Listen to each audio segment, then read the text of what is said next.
tratamiento que él está tomando, para que los consejos, las instrucciones de los médicos sean lo que se necesita, Señor, para la recuperación de nuestro hermano Ernesto. Que él pueda ver tu cuidado, que él pueda ser testigo de tu obra, Señor, y que también él responda con amor, lealtad a ti ante lo que tú estás haciendo en él. Rogamos también, Señor, por la salud de Camila. Esta mañana no ha amanecido bien de su salud. Hay unos síntomas de malestar en su cuerpecito, Señor, y queremos pedirte por Camila, para que tú estés cuidando de ella, para que tú estés obrando mejoría, una sanidad en Camila, Señor, y que estos malestares no vayan a llevar a algo complicado, sino, Señor, que tú puedas obrar para sanar a esta niña.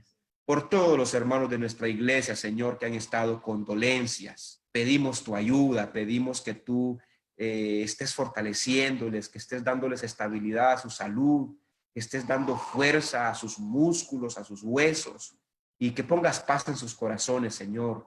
De manera especial te recordamos a nuestra hermana Katia. Ella está en un proceso, Señor, por el que hemos estado orando a ti, porque tú eres un Dios poderoso, un Dios que no conoces límites, un Dios para quien no hay nada imposible, y hemos estado confiados, pidiendo y esperando la respuesta tuya, Señor, en la salud de nuestra hermana Katia. Gracias por tener todo este asunto de hermana Katia en tus manos. Gracias por la paz y el gozo que tú pones en su corazón, esa confianza firme que ella tiene en ti, Señor. Así que, Señor, permítenos tener un tiempo precioso y edificante de estudio en la palabra del Señor. En el nombre de Cristo Jesús, oramos. Amén y amén. También veo aquí conectado con nosotros a Jorge Lavalle. Quizá él está allí con su esposa Violeta. También nos alegra muchísimo la presencia de ustedes con nosotros, hermanos. Quiero invitarles, hermanos, a que vayamos entonces a la segunda carta de Pedro. Empezamos a estudiar esa carta el viernes recién pasado y no vamos a parar hasta que la terminemos. A diferencia de la primera carta de Pedro, que tiene 5 capítulos, esta segunda carta solo tiene 3 capítulos. Ustedes ya han observado eso. Solo tiene 3 capítulos, lo que significa es que vamos a terminarla en un tiempo más corto de lo que ocupó el estudio de la primera carta. Decíamos que uno de los propósitos, o quizá el propósito más fundamental que tenía Pedro al escribir esta segunda carta, es la preocupación que él tenía por la presencia de maestros, predicadores, que tanto Pablo como Pedro, Judas, les llama falsos maestros, falsos predicadores, porque no están enseñando la verdad, no están enseñando la doctrina de Dios, no están enseñando lo que Dios pidió que se le enseñara a su pueblo, a su iglesia. Ellos están usando otras ideas, están usando otros pensamientos y están enseñando a la iglesia, a las iglesias que escribe Pedro eso. Y a Pedro le preocupa mucho eso porque eso aparta a la iglesia de Dios, eso aparta a la iglesia de la verdad y la lleva por un camino, no por el camino de santidad y edificación que el Señor ha trazado para la iglesia. Así que Pedro está diciéndoles, hermanos, tengan mucho cuidado y empieza a advertirles para que no permitan que en sus iglesias siga enseñándose estos pensamientos humanos. Y quizá el texto que tenemos para estudiar hoy ya empieza a introducir ese tema. Empieza a introducir ese tema. Y una de las cosas que va a enseñarnos Pedro hoy es que la iglesia del Señor siempre debe estar fundada en las Escrituras. En las Escrituras, cuando Pedro se refiere a las Escrituras, va a hablar a las Escrituras del Antiguo Testamento, pero luego Pedro va a decir también debe fundarse en el testimonio nuestro como los apóstoles. Ya vamos a estudiar un poco de eso. Así que le invito a que leamos capítulo 16 al 21 de la segunda carta de Pedro. Ténganlo ahí listo entonces y vamos a empezar. Vamos a empezar esa lectura a partir del versículo 16. Dice entonces versículo 16, hasta el 21 vamos a leer. Porque no os hemos dado a conocer el poder de la venida de nuestro Señor Jesucristo. Escuche esto, qué interesante. Siguiendo fábulas artificiosas, sino como habiendo visto con nuestros propios ojos su majestad. Pues cuando Él recibió de Dios Padre honra y gloria, le fue enviado desde la magnífica gloria una voz que decía: este es mi Hijo amado, en el cual tengo complacencia. Y lo que dice el versículo 18 es maravilloso, porque estamos hablando o estamos leyendo a alguien que fue testigo de primera mano, un testigo ocular. Dice entonces el versículo 18, y nosotros oímos esta voz enviada del cielo cuando estábamos con él en el monte.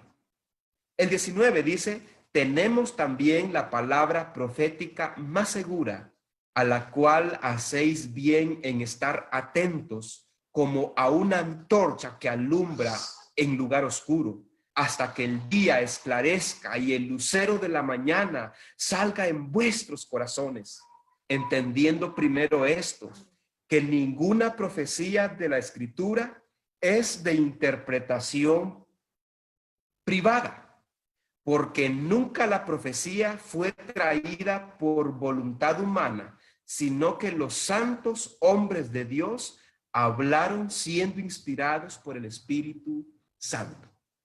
Entonces aquí en estos versículos que hemos leído, Pedro está diciendo cuál debe ser el alimento para la iglesia del Señor, el alimento espiritual. ¿Cuál debe ser el sustento doctrinal de la iglesia? Es eso lo que está diciendo Pedro en pocas palabras. El fundamento doctrinal de la iglesia debe ser esto. Lo que sustenta la fe de la iglesia debe ser esto que Pedro acaba de mencionar. Entonces, por esa razón, nuestra idea principal o la verdad principal sobre la que vamos a reflexionar esta mañana es esta que ustedes ven en pantalla. La enseñanza para la edificación del creyente y para la edificación de la iglesia debe venir de Dios. Es una verdad que no es debatible, es una verdad que no debe ser cuestionada. La verdad para la edificación de la iglesia debe ser la verdad que viene de Dios. Esa debe ser la enseñanza. No debe ser opiniones de hombres, no debe ser ideas humanas, no deben ser fábulas, no deben ser cuentos, no deben ser mitos, no deben ser suposiciones. Eso es lo que está diciendo Pedro. La enseñanza para la edificación del creyente y de la iglesia debe venir de Dios. Por eso es que nuestro esfuerzo como iglesia, Jesús el buen pastor, es enseñar y predicar la palabra del Señor. Algo que siempre va a caracterizarnos a nosotros es que desde nuestro púlpito, desde los micrófonos del predicador, siempre vamos a usar este libro sagrado para instruir, para enseñar. Ni yo, ni ninguno de los otros hermanos que predicamos la palabra de Dios en esta iglesia, vamos a venir a hablar de nuestras ideas. No vamos a venir a hablar de nuestras imaginaciones. No vamos a venir a hablar principalmente de nuestras experiencias. No, aquí el texto que nosotros usamos para enseñar a la iglesia es la Biblia, porque nosotros creemos, y así es, la Biblia misma lo dice, que esta es la palabra de Dios. Y que esa es la palabra que la iglesia necesita. Sobre esta palabra se fundamenta la fe, se fundamenta la doctrina, se fundamenta la vida práctica nuestra. Entonces, la verdad principal para nuestra enseñanza, para nuestra reflexión esta mañana es esta que ustedes tienen ahí en su pantalla, basada en 2 Pedro 1, 16 al 21. La enseñanza para la edificación del creyente y de la iglesia debe venir de Dios. Así que vamos a dividir esta reflexión en dos partes. La primera es esta. La primera es esta que ustedes ven allí. La enseñanza y autoridad para la vida del creyente y para la iglesia, primeramente, viene del testimonio de los apóstoles. Yo quiero que volvamos a leer versículos 16 al 18. Mire qué dice el versículo 16. Porque no os hemos dado a conocer el poder de la venida de nuestro Señor Jesucristo siguiendo fábulas artificiosas, sino como habiendo visto con nuestros propios ojos su majestad. Empecemos observando allí algunas cosas del versículo 16.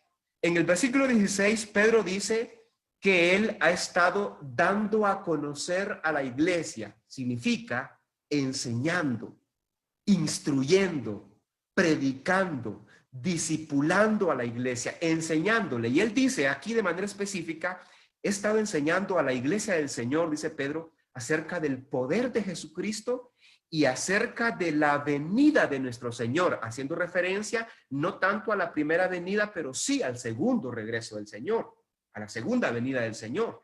Y Pedro dice, esto es lo que estaba haciendo. Por cierto, la enseñanza y la predicación que la iglesia del Señor debe recibir debe ser una enseñanza, un mensaje cristocéntrico, un mensaje que esté basado en Cristo. No podemos traer otro mensaje a la iglesia del Señor. Los creyentes no podemos edificarnos sobre otro mensaje que no sea un mensaje cristocéntrico. ¿Por qué? Primero porque Cristo es la cabeza de la iglesia, así lo dice la palabra. Cristo es la cabeza de la iglesia. Significa que Cristo es el Señor de la iglesia. Pero Cristo es quien también estableció la iglesia. Cristo es quien compró a cada uno de los miembros de la Iglesia Universal con su preciosa sangre. Y Cristo es el todo en la iglesia, es el todo. Y por eso la enseñanza que damos a la iglesia debe ser una enseñanza cristocéntrica. Y oiga esto, este libro, la Biblia, es un libro cristocéntrico. La persona principal de toda la escritura es Cristo, desde el Antiguo hasta el Nuevo Testamento. Y por eso Pedro está diciendo aquí lo que yo les he estado enseñando a ustedes acerca del poder, acerca de todas las cualidades que Jesús tuvo o tiene como Dios y todo lo concerniente a nuestra esperanza de la segunda venida. Dice Pedro, primero, yo no lo he enseñado, no he estado basado en cuentos inventados. Mire la palabra que usa la Reina Valera. Dice, no lo he hecho siguiendo fábulas artificiosas. Entonces, la iglesia, como fuente de enseñanza y autoridad, no sigue cuentos inventados. Porque una manera de decirlo así en el buen castellano, fábulas artificiosas, es cuentos inventados. Porque fábulas artificiosas, eso se puede decir como cuentos ingeniosos, cuentos muy bien inventados, muy bien diseñados, muy bien narrados y contados a la gente, o cuentos supersticiosos, o mitos, leyendas. Pedro dice, yo no he venido a enseñar acerca del poder y de la venida de Cristo tomando como fuente sueños, ni tomando como fuente experiencias personales subjetivas, no cuentos inventados. No he venido a hablar de lo que yo imagino, de lo que yo creo que son las cosas. He venido a hablar, dice Pedro entonces en los siguientes versículos, de mi condición como testigo ocular de cosas maravillosas que han pasado. Y yo quiero que observemos bien ese versículo 16. Leemos todo el versículo 16. Dice, porque no os hemos dado a conocer el poder y la venida de nuestro Señor Jesucristo, siguiendo fábulas artificiosas. Ahora, Pedro dice esto de manera muy intencional, porque a las iglesias del Asia Menor, a las que Pedro está escribiendo esta carta, en esas iglesias, dice Pedro, ya hay falsos maestros. ¿Y sabe cuál es la fuente de la enseñanza que esos falsos maestros están dando en estas iglesias? Es precisamente eso, fábulas artificiosas, cuentos bien inventados. Esta gente que está enseñando la falsedad en estas iglesias, ellos han desacreditado el fundamento histórico del creyente y de la iglesia. ¿Sabe usted cuál es el fundamento histórico que tiene nuestra doctrina como iglesia? Primero, las escrituras del Antiguo Testamento. Segundo, el testimonio de los apóstoles del Señor Jesús. Y los falsos maestros han desacreditado a Cristo como la piedra angular y han desacreditado a los apóstoles como testigos oculares de ese fundamento sobre el que se edifica la iglesia. Entonces Pedro dice, pero la fuente de mi enseñanza, dice Pedro, no es como la fuente de ellos. Ellos vienen enseñando según fábulas artificiosas, pero oiga, ¿qué dice Pedro? Pero yo vengo enseñando como alguien que habiendo visto con nuestros propios ojos la majestad del Señor. Entonces, la iglesia se edifica sobre el fundamento de los apóstoles en su condición de testigos oculares. En los versículos 17 en adelante, Pedro va a referirse a un evento puntual que ocurrió cuando Jesús estuvo con ellos en la tierra. Porque quiero recordarles esto, el Pedro que escribe esta segunda carta es el mismo discípulo de Jesús, es el mismo hombre, aquel que caminó con Jesús durante 3 años en ese proceso de discipulado. Es el mismo autor de estas cartas. Y Pedro en los versículos 17 y 18 va a referirse a un evento maravilloso que quizá marcó la vida de Pedro. Y ese evento, Mateo lo registró en el capítulo 17, versículo 1 al 6. Y yo se lo pongo aquí en pantalla para que lo leamos. Es exactamente a este momento que se está refiriendo Pedro. Primero leamos lo que dice Pedro ahí en la Biblia, versículo en Pedro 17 y 18. Leámoslo primero y después leemos Mateo 17. Oiga lo que dice Pedro en el 17. Porque cuando él recibió de Dios Padre, hablando de Jesucristo, cuando él recibió de Dios Padre honra y gloria, le fue enviada desde la magnífica gloria una voz que decía, este es mi Hijo amado, el cual tengo complacencia. Y dice Pedro, y nosotros, hablando no solamente de él, sino hablando de 2 discípulos más que estaban allí, que eran Jacobo y Juan. Y Pedro dice entonces, y nosotros oímos esta voz del cielo cuando hablábamos con él en el Monte Santo. Entonces, los versículos 17 y 18, refiriéndose a un momento histórico que ocurrió con Jesús. Y este momento histórico está en Mateo 17, 1 al 6. Yo quiero que lo leamos. Dice Mateo, 6 días después, Jesús tomó a Pedro, a Jacobo y a Juan. Noten que entre esos 3, ¿quién está? Pedro, el mismo que escribió esta carta. Eso es un detalle sencillo, pero muy importante apreciarlo. Y luego dice, y lo llamó aparte a un monte alto y se transfiguró. Escuche esto, ¿qué pasa? A los ojos de Pedro, Jacobo y Juan. Se transfiguró delante de ellos. ¿Y qué pasó?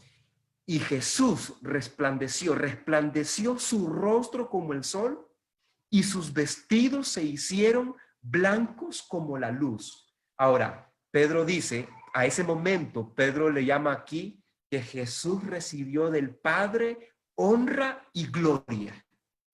A ese momento, a esas líneas rojas que están allí, Pedro se refiere. Dice, versículo 17, cuando él recibió del Padre honra y gloria. O sea, Jesús se transfiguró y la apariencia de Jesús no era la apariencia de un humano mortal como la que antes tenía, sino que en ese momento dice que todo Jesús resplandeció como el sol. Qué bonito. Y sus vestidos se hicieron blancos como la luz.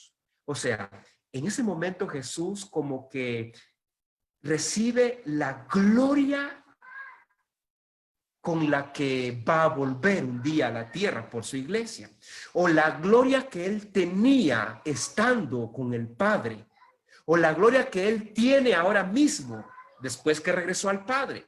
Y Jacobo, Juan y Pedro han visto esto, y a eso Pedro se refiere como la honra y la gloria que el Padre dio a Jesús y que él fue testigo de ello. Es que bonito. Para mí las dos cartas de Pedro tienen mucho valor porque las escribe alguien que fue testigo ocular de la experiencia ministerial de Cristo en la tierra. Pero mire, Mateo sigue el relato y dice, y he aquí les aparecieron Moisés y Elías hablando con Jesús. Entonces Pedro le dijo a Jesús, Señor, bueno es para nosotros que estemos aquí, si quieres. Si quieres, hagamos 3 enramadas, una para ti, otra para Moisés y otra para Elías. Por cierto, acerca de esta opinión, Pedro no dice nada en su carta, porque quizás no se siente tan orgulloso de haber dicho eso. Por cierto, Jesús lo ignora. Jesús no atiende la sugerencia de Pedro. Pero mire qué dice luego. Mientras él aún hablaba, ocurre algo. Mientras él aún hablaba, una nube de luz le cubrió a Jesús. Y aquí una voz desde la nube que decía, este es mi Hijo amado, en quien tengo complacencia, a él oír. A estas segundas líneas rojas que menciona Pedro aquí, Mateo, Pedro sí se refiere. Y Pedro dice que hubo una voz desde la magnífica gloria. Mire qué dice la segunda parte del versículo 16, versículo 17. Le fue enviada desde la magnífica gloria una voz que decía, este es mi Hijo amado, en el cual tengo complacencia. Y la última parte que Pedro menciona en el versículo 19, dice, no, 18. Y nosotros, dice Pedro, hablando de Pedro, Jacobo y Juan, dice, y nosotros oímos esta voz enviada del cielo cuando estábamos con él en el monte. Dice Mateo, al oír esto, los discípulos se postraron sobre sus rostros y tuvieron temor. Ahora, todo esto lo hemos señalado aquí para argumentar lo que Pedro está diciendo. Pedro está diciendo, yo no les he enseñado a ustedes como iglesia fábulas artificiosas, fábulas supersticiosas, superficiales. No he estado enseñando eso. Lo que yo he estado enseñando a ustedes, dice Pedro, primero es lo que yo en mi condición de testigo ocular experimenté. Estoy enseñándoles de mi experiencia como testigo de Jesucristo. He estado enseñándoles lo que yo vi en Jesús, lo que yo escuché de Jesús. Mi enseñanza ha sido cristocéntrica. Y por eso entonces, hermanos, hemos dicho primero que la enseñanza para la iglesia y para el creyente tiene primero como fundamento el testimonio de los apóstoles de Jesús. Por cierto, y a propósito de esto, ustedes saben que todo el Nuevo Testamento fue escrito por testigos oculares. ¿Ya? La mayoría de los libros del Nuevo Testamento fueron escritos por los apóstoles de Jesús. Por ejemplo, Mateo fue escrito por ese hombre que fue un discípulo de Jesús. Mateo fue un discípulo de los 12 y escribe el Evangelio de Mateo. Marcos no fue un discípulo de los 12, pero ¿sabe usted que Marcos fue discípulo de Pedro? Marcos se formó como discípulo de Dios bajo la instrucción de Pedro. Así que lo que Marcos escribe es lo que Pedro le transmite. ¿Se da cuenta? Entonces, Marcos es un evangelio que viene de un testigo ocular. Lucas tampoco fue un discípulo de los 12, pero dice la tradición cristiana que cuando Lucas se convirtió, buscó a Pedro y se formó en su vida como cristiano bajo el acompañamiento de Pedro en parte, de Marcos, y muchos creen que pasó mucho tiempo con la madre de Jesús. Por eso el único evangelio que narra la historia amplia de la infancia de Jesús es Lucas. Pero Lucas también pasó mucho tiempo con Pablo. ¿Recuerda Hechos? Pasó mucho tiempo con Pablo. Así que Lucas también escribe de testigos oculares. Juan, el cuarto evangelio, es un apóstol de Jesús. Si nos vamos a las cartas de Pablo, Romanos, Primera y Segunda Corintios, Gálatas, Efesios, Filipenses, Colosenses, Primera y Segunda Tesalonicenses, las cartas pastorales, Pablo fue un discípulo, fue un apóstol de Jesucristo, diferente a los 12. Pero dice que un apóstol como un abortivo, testigo también, testigo ocular de la vida de Cristo. Cristo le reveló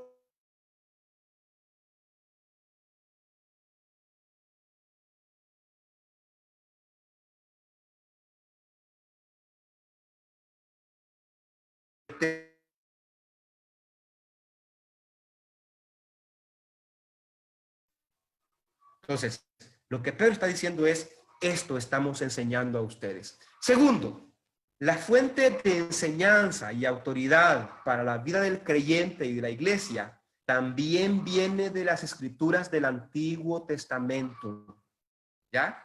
La primera parte de la Biblia o la segunda parte de la Biblia es el testimonio de los apóstoles, el Nuevo Testamento, que es lo primero. En ese orden lo menciona Pedro, el testimonio nuestro como los apóstoles. Pero luego Pedro va a hablar del testimonio del Antiguo Testamento, del testimonio de los profetas, de aquellos santos hombres de Dios que escribieron esa parte de la Biblia. Mire que dice entonces el versículo 19. Dice, tenemos también la palabra profética más segura. Oiga esto. Tenemos también la palabra profética más segura, a la cual hacéis bien en estar atentos, como a una antorcha que alumbra en lugar oscuro, hasta que el día esclarezca y el lucero de la mañana salga en vuestros corazones, entendiendo primero esto, que ninguna profecía de la Escritura, observó usted que escritura aparece con una E mayúscula. Eso nos da la pauta para pensar que Pedro está refiriéndose a la parte del Antiguo Testamento. Se está refiriendo desde Génesis hasta el último libro del Antiguo Testamento. Entonces dice, ninguna profecía de la Escritura es de interpretación privada, porque nunca la profecía, los santos hombres de Dios,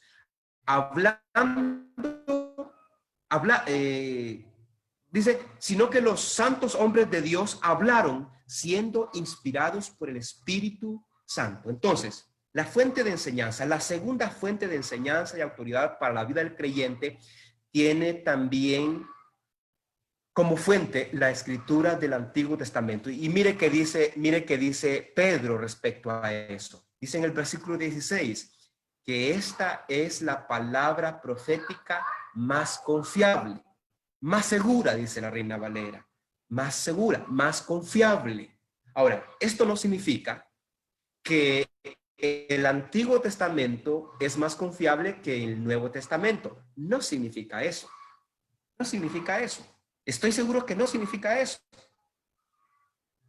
No significa que la escritura del Antiguo Testamento es más importante que la escritura del Nuevo Testamento. No significa eso. Lo que puede significar es lo siguiente, que la escritura del Antiguo Testamento no necesita confirmación para ser tomada como palabra de Dios.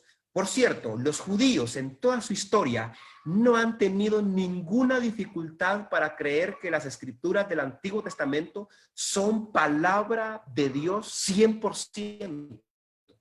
Entonces, no necesita confirmación. En cambio, las escrituras, en cambio, el testimonio de los apóstoles necesitaba la confirmación de las escrituras del Antiguo Testamento para tener ese sello de confiable. A ver, esto quizás sea un poquito complicado para mí explicarlo y para ustedes entenderlo, pero para una mejor ilustración yo pongo dos ejemplos aquí en la pantalla. Aquí tenemos el texto de Mateo 2:23. En Mateo 2:23 dice Mateo, hablando de Jesús, de su mamá y de su padre, cuando vinieron de Egipto, porque recuerdan ustedes que Herodes los quería matar, entonces fueron a Egipto, luego que regresan de Egipto, ellos no van a vivir a Jerusalén, a Belén, a Jerusalén, ellos van a vivirse a Nazaret, a Galilea. Entonces, de eso está hablando Mateo, dice, y vino y habitó en la ciudad que se llama Nazaret. Ahora, mire usted cómo Mateo usa las escrituras del Antiguo Testamento para confirmar lo que él está diciendo como apóstol. ¿Ya? Dice, para que se cumpliese lo que fue dicho por los profetas, que habría de ser llamado Nazareno. ¿A quién está citando Mateo aquí? Está citando a Isaías. Isaías había profetizado. Entonces, en ese sentido, Pedro dice que la escritura del Antiguo Testamento es confiable, es segura en el sentido de que no necesita confirmación. Pero el testimonio de los apóstoles, como en el caso del testimonio de Mateo aquí, sí necesita la confirmación del Antiguo Testamento. Y es precisamente eso lo que está haciendo Mateo. Les pongo otro ejemplo.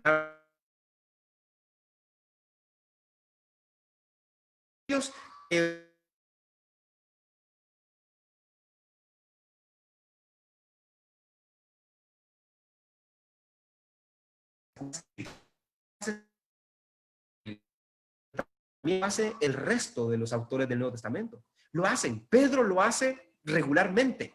Y aquí hay un ejemplo. Dice Pablo, porque en el evangelio la justicia de Dios se revela por fe y para fe, como está escrito. Mire qué bonito. Cómo Pablo confirma lo que está diciendo con las escrituras del Antiguo Testamento.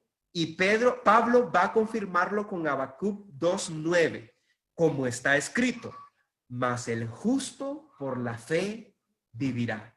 Entonces, cuando Pedro dice que la palabra profética del Antiguo Testamento es más confiable, no está diciendo que aquella es mejor que el Nuevo Testamento. No está diciendo eso. Lo que está diciendo es, la del Antiguo Testamento, no necesita confirmación, pero el testimonio de los apóstoles sí necesita confirmación. Ahora, en el tiempo de Pedro, de Pablo y de esos hombres, no teníamos un canon bíblico, no teníamos una Biblia como la tenemos hoy. ¿Ya? Esto se logró, el canon bíblico se obtuvo a partir del tercer, cuarto y aún en el quinto siglo, todavía se estaba determinando cuáles eran los libros que iban a formar parte del canon bíblico. O sea, ahora nosotros tenemos la bendición de tener todo esto y tenemos el testimonio de los profetas del Antiguo Testamento y en nuestra Biblia también tenemos el testimonio de los apóstoles, el Nuevo Testamento. Y ambas partes de la Biblia son palabra de Dios, igualmente confiables, porque el Nuevo Testamento, el testimonio de los apóstoles, ha sido confirmado con las escrituras del Antiguo Testamento. El versículo 19, que por cierto allí en el inciso A no era 16, era 19A. Pero la segunda parte del versículo 19 dice entonces, a la cual hacéis bien en estar atentos como una antorcha que alumbra en lugar oscuro. He escuchado a muchos creyentes en Cristo, que han subestimado las escrituras del Antiguo Testamento, diciendo que el Antiguo Testamento era algo exclusivo para Israel y que el Nuevo Testamento es algo exclusivo para la iglesia. No es verdad. Rotundamente, no es verdad. Pedro aquí está diciendo a la iglesia que ellos, dice Pedro, ustedes van a hacer bien, van a hacer lo correcto si siguen atentamente, así como el testimonio de los apóstoles, pero también el testimonio de los profetas del Antiguo Testamento, porque el Antiguo Testamento, como el testimonio de los apóstoles en el Nuevo Testamento, es como la antorcha que alumbra en lugar oscuro. Claro, en el Antiguo Testamento tenemos promesas que no son para la iglesia. Hay promesas que son exclusivamente para Israel. Hay profecías que algunas de ellas no son para la iglesia, son estrictamente para Israel. Pero luego el resto de la escritura del Antiguo Testamento también se aplican, son la palabra de Dios para la iglesia. Las escrituras del Antiguo Testamento son escrituras cristocéntricas, todas ellas apuntaban a Cristo. Aunque no se menciona el nombre de Jesús y aunque no se menciona el nombre de Cristo, como lo conocemos nosotros, es una parte de la Biblia cristocéntrica y fue dada también para la iglesia. Por eso Pedro dice entonces, la profecía del Antiguo Testamento debemos seguirla como a la luz que brilla en medio de la oscuridad. ¿Hasta cuándo? Hasta que el día esclarezca y el lucero de la mañana salga en vuestros corazones. ¿Sabe a qué se está haciendo referencia aquí Pedro en esta última línea del versículo 19? A la venida de Jesucristo. Hoy estamos en el tiempo de las tinieblas, en el tiempo en que reina el pecado. Y para que la iglesia no se pierda en ese mundo de pecado, en ese mundo de oscuridad, en ese mundo de injusticia, debe dejarse alumbrar por la antorcha de la palabra, por la lámpara de la palabra del Señor. ¿Hasta cuándo? ¿Hasta cuándo debemos tener encendida esa antorcha? Dice, hasta que el día esclarezca, hasta que se acabe el tiempo de las tinieblas, hasta que se acabe el tiempo del reino del pecado y el lucero de la mañana salga en vuestros corazones. Quiero decirle algo. Este libro que llamamos Biblia, solo lo vamos a tener mientras seamos peregrinos glorificados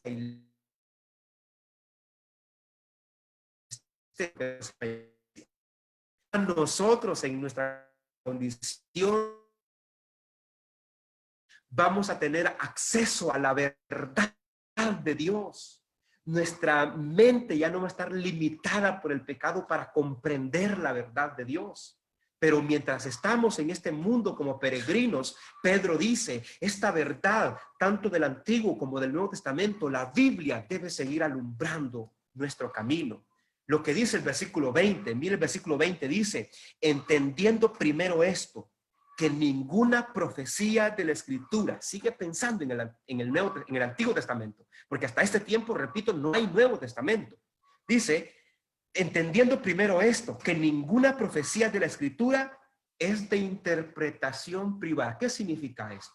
Que las escrituras del Antiguo Testamento que tenemos no son ni interpretación ni la opinión personal de los autores bíblicos. Ellos son medios que Dios usó para revelar su verdad a su pueblo, Israel, y ahora a la iglesia. Las escrituras del Antiguo Testamento, está diciendo Pedro aquí, no son la opinión de los profetas, no son la opinión de los autores. Es la verdad de Dios, es la revelación de Dios, es la palabra de Dios, es la opinión de Dios, es el mensaje, es el concepto de Dios. Y lo último que dice en el versículo 21, dice el versículo 21, porque nunca la profecía fue traída por voluntad humana. No es un mensaje de hombres. Por eso volvemos a retomar el pensamiento. La iglesia, el creyente, no debe ser nutrida, no debe ser enseñada con verdades humanas, con cuentos, con mitos, con fábulas supersticiosas. Miren, hermanos, ahora mencionar esto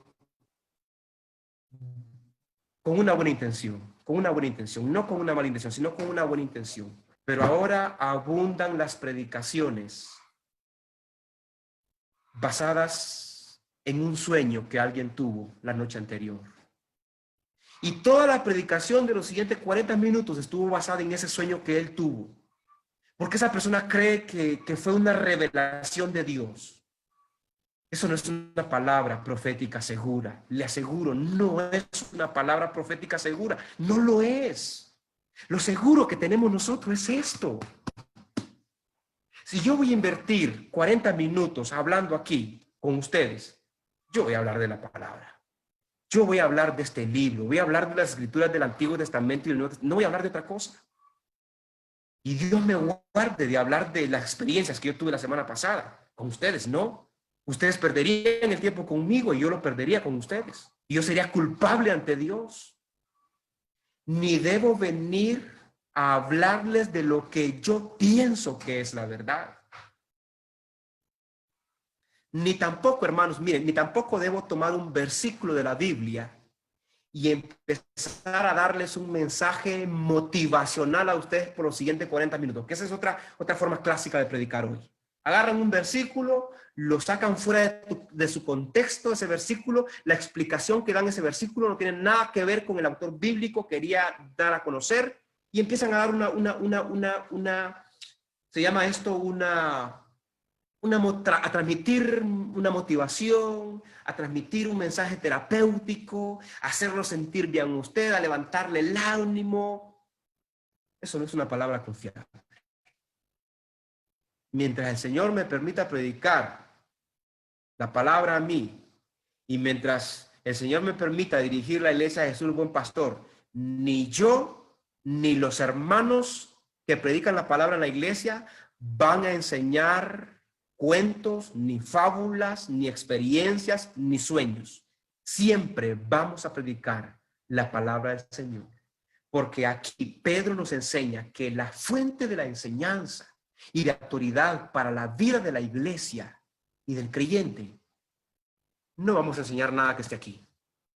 Yo quiero animarle a usted a que no reciba como enseñanza de Dios algo que no está en la palabra. No reciba como enseñanza de Dios algo que no esté fundamentado en las Escrituras. Entonces, este es el consejo que Pedro tenía para decirnos hoy. Terminamos entonces con estas conclusiones. La primera de las conclusiones es esta. El texto que tenemos en nuestra Biblia es revelación confiable. Nuestra opinión de lo que Dios ha dado para nuestra edificación.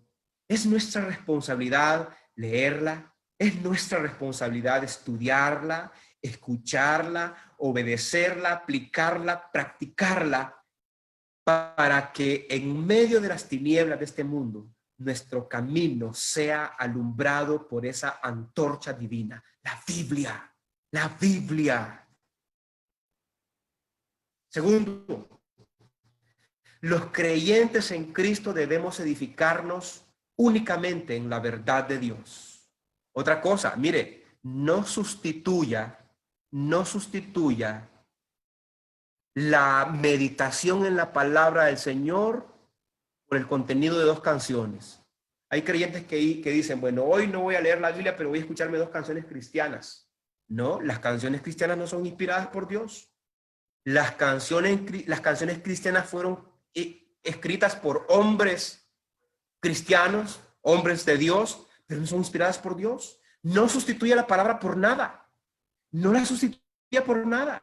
Los creyentes en Cristo debemos edificarnos solamente en la palabra de Dios, en la palabra revelada de Dios, y no debemos seguir cuentos bien inventados que, por muy bonitos y agradables que suenen al oído, ni palabrerías superficiales que falsos maestros o falsos predicadores emplean maliciosamente. Tercero y último, si yo soy perezoso para escudriñar la verdad de Dios, que es la verdad confiable, entonces yo voy a ser presa fácil para terminar creyendo y siguiendo los cuentos bien inventados de los pseudo predicadores. Eso va a pasar. Pero si somos diligentes y esforzados en el estudio de la palabra de Dios, vamos a ser confirmados en la verdad. Y en esa verdad nos vamos a edificar. Y en esa verdad nos vamos a santificar hasta el regreso de Jesucristo por nosotros. Mis hermanos, el fundamento de nuestra fe, el fundamento de nuestra enseñanza como creyentes y como iglesias, es únicamente la palabra de Dios. Amén. No la sustituya por nada. Ni crea que honrar la palabra del Señor es mantenerla bien limpia en un lugar especial allí en su casa. Eso no es honrar la palabra del Señor. Honrar la palabra del Señor es abrirla todos los días, entrar en sus líneas, escuchar lo que Dios está diciéndonos y abrir nuestro corazón para que esa palabra cale y cuando salga ya al diario vivir, empiece a ser una persona obediente a esa palabra. Empiece a ser un practicante, un hacedor. Y si usted deja que esta verdad confiable dirija su vida, usted va a edificarse. Y usted va a estar santificándose para que cuando Cristo venga, halle a creyentes y a una iglesia sin mancha y arruga. No sigamos fábulas artificiosas, sigamos la palabra del Señor. Amado Jesús, te damos gracias porque en tu misericordia nos permites tener acceso a tu verdad revelada. Muchas gracias, Señor. Muchas gracias porque tenemos acceso al testimonio de los profetas del Antiguo Testamento, a quienes tú usaste para darnos tu palabra. Gracias porque tenemos acceso al testimonio de los apóstoles que confirmaron sus escritos, no solamente poniendo a Cristo como el centro, sino también confirmando con las escrituras del Antiguo Testamento. Y tenemos acceso a ello y sobre ello nos edificamos, sobre ello se edifica nuestra fe, Señor. Permítenos escudriñarla todos los días. Permítenos tomar la decisión de obedecer lo poco que vamos aprendiendo de ella diariamente. En el nombre de Jesús oramos. Amén y amén. Amén. Quiero animarles, hermanos, Amén, a propósito amén. de este tema. Quiero animarle, siga leyendo su vida en su casa. Así como estamos leyendo el libro de Proverbios cada vez que nos reunimos. Tome un libro de la Biblia y léalo capítulo por capítulo. Edifíquese en la verdad. Que el Señor les bendiga, hermanos. Y muchas gracias por su tiempo. Amén. Vamos a tomar seguidamente el tiempo para la Santa Cena, ¿verdad? Y después vamos a dejar a Daniel con otros cantos, ¿verdad? Participemos en este momento de la Santa Cena. Les pido que busquen Lucas. Vamos a leer unos versículos de Lucas.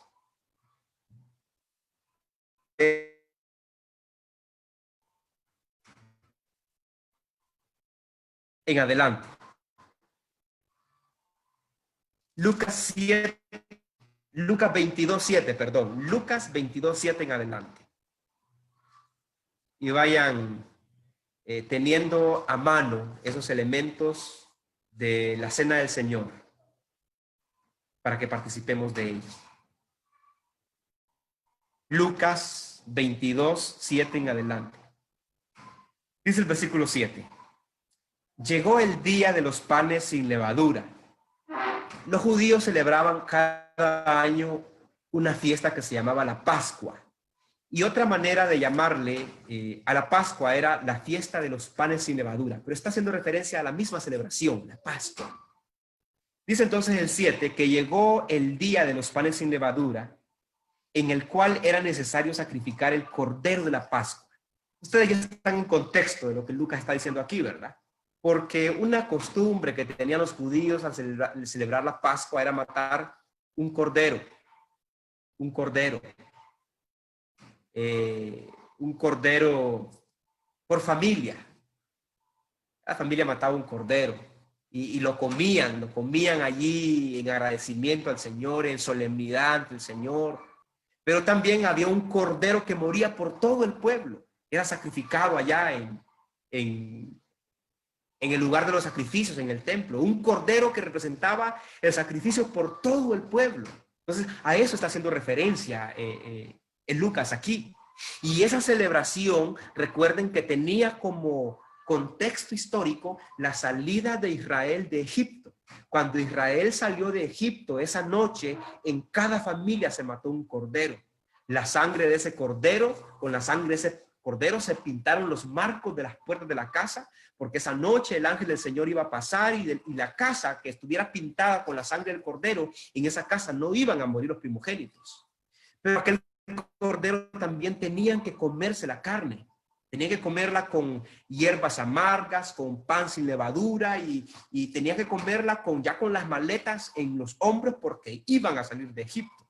Y el Señor dijo a Moisés ahí en Egipto, mira Moisés, esta celebración, este evento, Israel debe recordarlo perpetuamente, debe recordarlo siempre. Imagínense entonces cuánto tiempo ha pasado desde la salida de Egipto hasta el tiempo de Jesús. Y en el tiempo de Jesús todavía se está celebrando la fiesta de la Pascua. Pero algo que Jesús va a hacer entonces es cambiarle el significado.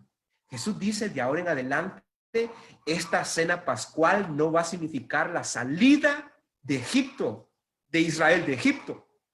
Va a significar la salida de los hombres y mujeres de la esclavitud del pecado. Esa libertad es la que celebramos hoy. Entonces, escuchen cómo sigue el relato entonces.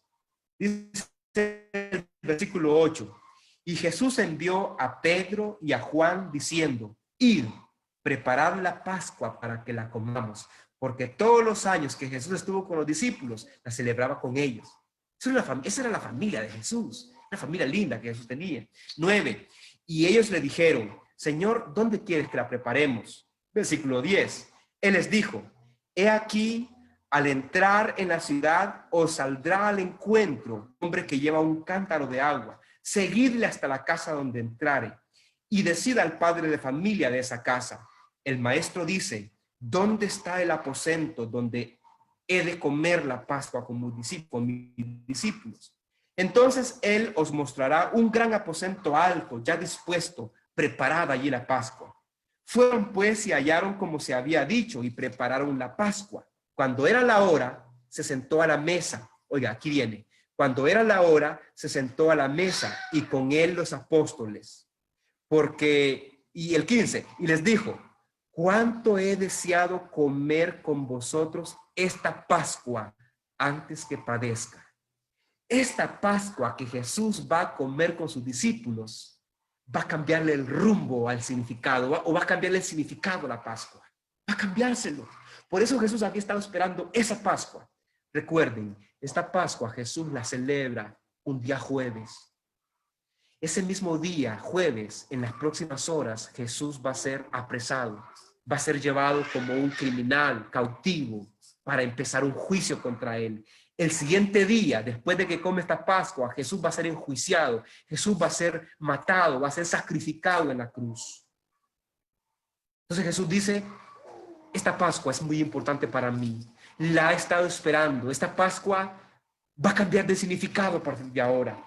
Dice entonces, porque os digo, versículo 16, que no la comeré más hasta que se cumpla en el reino de Dios. Comió las primeras Pascuas Jesús las comió con su familia. Con los 3 años comió la Pascua con los discípulos. Y esta fue la última. No la comeré más hasta que se cumpla en el reino de Dios. ¿Sabe qué es lo que está aquí de manera implícita? La verdad de que un día ustedes y yo vamos a volver a comer la Pascua con Jesús. Vamos a celebrar de la cena del Señor con Jesús cuando Él haya venido y Él haya establecido su reino. Vamos a comerla con Jesús. Ahora la comemos en memoria de Jesús. En el reino del Señor vamos a comerla con Jesús y siempre en memoria de Jesús. O sea, el sacrificio de la cruz nunca va a olvidarse, jamás. Nunca jamás va a olvidarse. Vamos a venir a vivir el tiempo de la eternidad con Dios y vamos a seguir recordando al Cordero inmolado. Vamos a seguir recordando al que murió en la cruz y al que resucitó al tercer día, por los siglos de los siglos. Versículo 17. Y habiendo tomado la copa, dio gracia y dijo, tomad esto y partidlo entre vosotros. Ahora, Pablo nos dice que cada uno de nosotros debe participar de la cena del Señor con un corazón no culpable ante Dios. Y lo que nos hace culpables ante Dios es el pecado, específicamente el pecado no confesado, el pecado no perdonado. Eso nos hace culpables ante Dios. El pecado no confesado y no perdonado con Dios interrumpe nuestra comunión con Dios, interrumpe nuestra libertad para acercarnos confiadamente al trono de la gracia. Así que para participar de la cena del Señor vamos a hacerlo con un corazón limpio y sin culpa ante los ojos del Señor. Vamos a confesar nuestros pecados, hermanos. Y no estoy diciendo, por favor, no estoy diciendo con esto que la confesión de pecados es un evento que corresponde al día que participamos de la cena del Señor. No, la confesión del pecado es una actitud nuestra en la que nos entristecemos por pecar ante el Señor e inmediatamente confesamos el pecado. No debemos confesar pecado solamente cuando tomamos la cena del Señor. No. Pero cuando tomamos la cena del Señor, debemos asegurarnos de estar bien en la comunión con el Señor. Así que oremos. Amado Jesús, nosotros tenemos un Padre que es santo y tu palabra nos exhorta, nos llama a ver la santidad de nuestro Padre.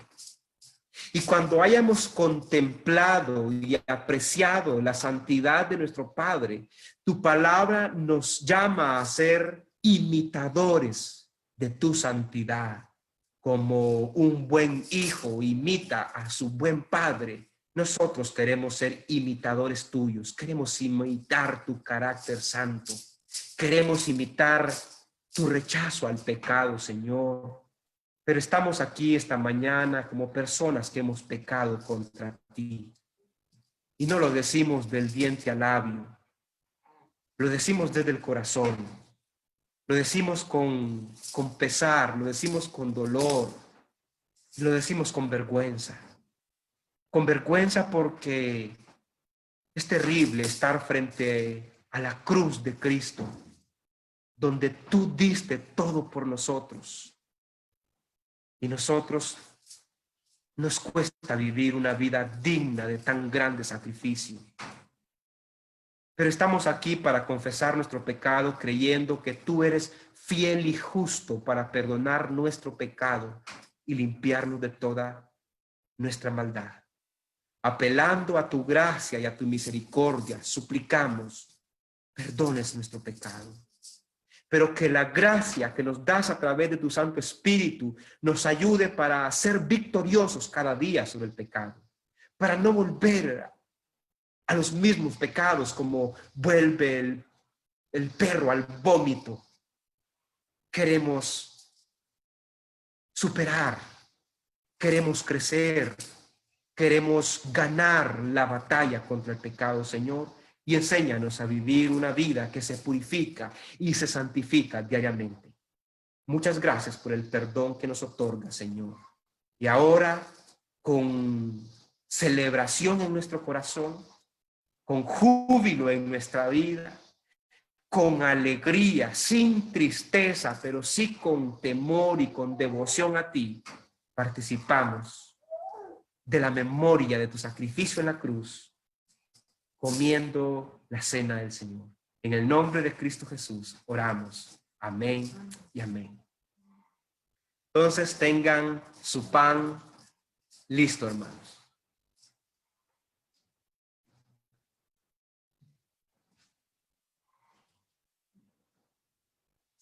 Vamos a seguir leyendo donde dejamos la lectura de Lucas. Dice Lucas entonces, versículo 17. Y habiendo tomado la copa, dio gracias y dijo: tomad esto y repartidlo entre vosotros, porque os digo que no beberé más del fruto de la vid hasta que el reino de Dios venga. Y oiga esto. Y tomó el pan y dio gracias a Dios y lo partió y les dio a sus discípulos y luego les dijo: esto es mi cuerpo. Esto representa mi cuerpo, que por vosotros yo lo doy, lo entrego, me desprendo de él. Cómanlo, pero ya no lo coman en memoria del cordero que fue sacrificado en Egipto. Ahora cómanlo en memoria de mí, en memoria del Señor. Entonces, comamos este pan.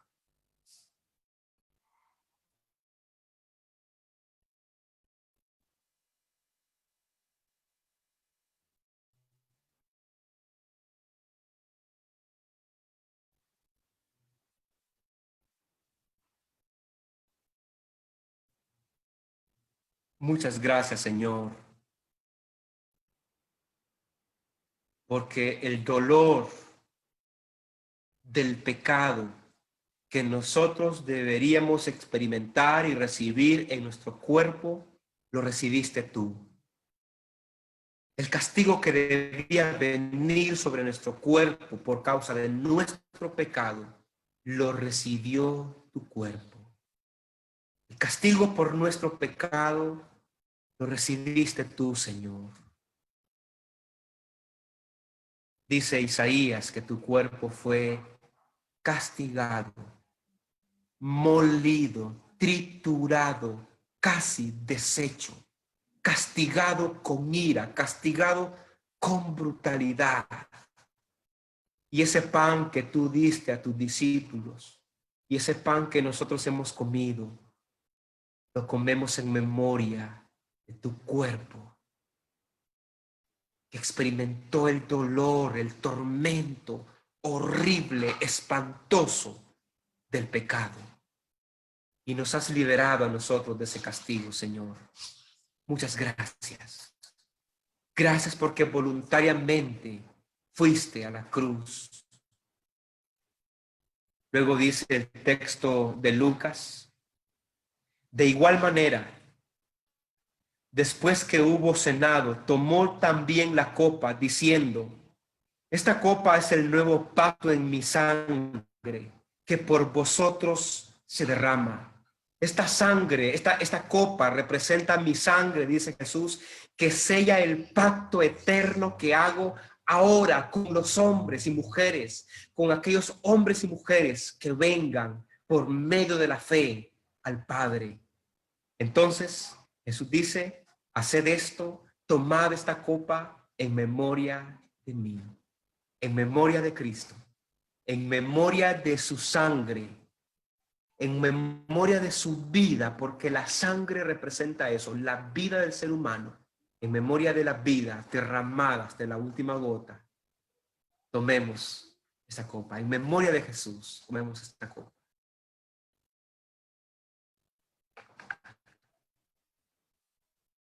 Gracias, Señor, porque no te desprendiste de una parte de tu vida. No te desprendiste de tu vida a medias. No diste una parte de ti. Diste toda tu vida. Hasta la última gota de tu sangre, hasta la última gota de tu vida, derramaste en la cruz del Calvario por nuestro pecado. Pero es maravilloso cómo esa sangre derramada se ha convertido en la vida eterna para nosotros. Tu palabra promete a todo aquel que se acerca a Jesucristo, y solamente a Jesucristo a través de la fe, tú le das vida eterna. de que nadie la arrebatará de tu mano, sino que estará segura para siempre contigo. Muchas gracias, Señor. Hoy hemos vuelto a celebrar con agradecimiento, con gozo, el sacrificio de Cristo en la cruz. En el nombre bendito del Cordero de Dios, del Cordero inmolado, que ni está en la cruz, porque fue victorioso sobre la cruz, ni está en la tumba, porque fue victorioso sobre la tumba, sino que está a la diestra del Padre, porque tú le exaltaste hasta lo sumo, de donde le esperamos. En el nombre de el Cristo glorificado, oramos. Amén y amén. Amén. Gracias al Señor. Gracias al Señor. Hemos vuelto a traer al presente aquel momento histórico. Sacrificio, la muerte, la resurrección y la exaltación de Jesucristo. Y por qué no decir, también hemos recordado el inminente regreso de Jesucristo por su iglesia. El Señor les bendiga y gracias por participar con nosotros en este tiempo. Amén. Amén. Amén.